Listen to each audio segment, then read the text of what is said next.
नमस्कार दोस्तों, जय श्री राम। हमारे YouTube channel Arvind Kumar official में आप सभी का स्वागत है। एक समय था जब हमारी हिंदू बच्चियां भक्ति भाव में ही रमी हुई थी। श्री कृष्ण की पूजा करती थी, नारायण की पूजा करती थी, शिव भक्ति करती थी, राम की पूजा करती थी।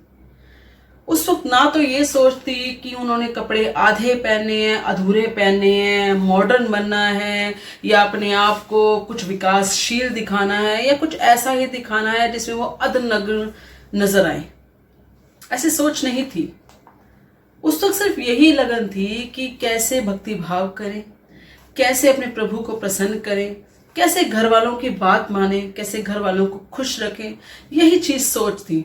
महिलाओं की यही सोच थी। अपने परिवार में ही वो खुश थी। उन्हें इन चीजों से मतलब नहीं था कि वो अपने आप को साज सज्जा में ही हमेशा व्यस्त रखे।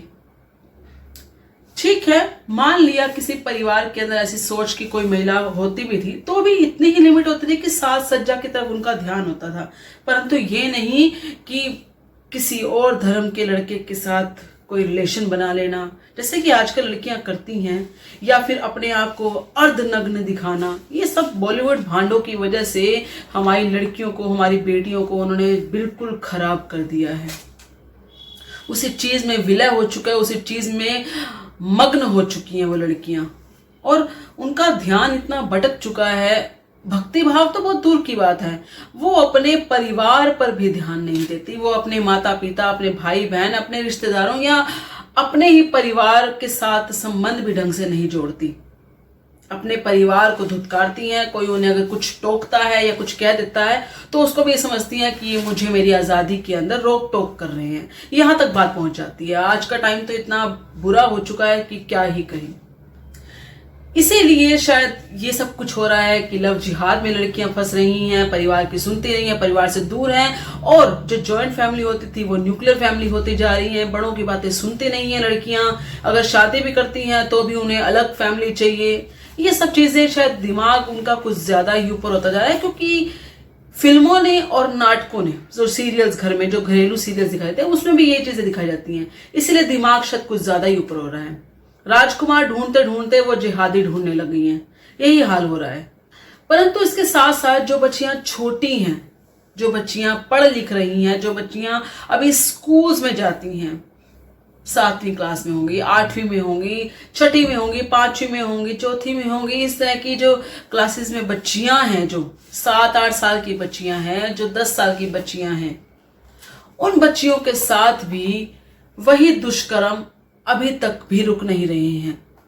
क्योंकि कहीं ना कहीं हमें ये जो चीजें फिल्मों में दिखाई गई है ना, उससे हमारा सारा यूथ बिगड़ा है। सिर्फ लड़कियां इस तरीके से बिगड़ी हैं, जैसे मैंने आपको भी बताया, लड़कियां इस तरीके से बिगड़ी हैं, और लड़के उस तरीके से बिगड़े हैं जैसे कि वो आजकल एक गलत जो उनकी भावना रहती है कि अगर लड़की आपको प्यार से ना माने तो उसको छीन के उसे मनाओ, या इस तरीके की जो भावना रहती है। और खास तौर पे अगर हम बात करें, इन जिहादियों की बात करें, तो ये तो वैसे भी हमारी लड़कियों के पीछे इस कदर पड़े हैं कि कैसे भी करके उन्हें अपना बना लो, कैसे भी करके उन्हें इस्लामीकरण कर दो उनका, कैसे भी करके उन्हें मुसलमान बना दो। इसी चीज में लगे हुए हैं। पश्चिम बंगाल के दक्षिण 24 परगना जिले के अंदर एक लड़का है जिसका नाम है हारून मोल्ला। इस नाम के व्यक्ति ने 10 साल की एक नाबालिग बच्ची के साथ दुष्कर्म किया।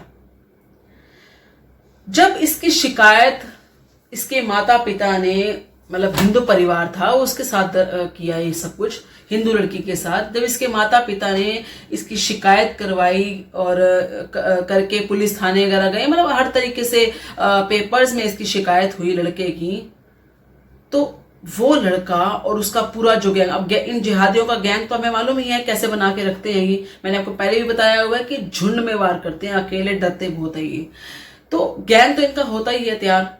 उस पूरे गैंग ने इस लड़के की जो गलती थी उसको कवर करने की बजाय, गैंग है तो वही कवर तो क्या क्या ही करेगा, इस लड़की के पूरे परिवार को तंग किया। उसके बाद इनके घर जाकर इनके घर का सारा सामान तोड़ दिया, एवरीथिंग चकनाचूर कर दिया, जिससे कि ये डरेंगे और ये अपनी एफआईआर वापस ले लेंगे।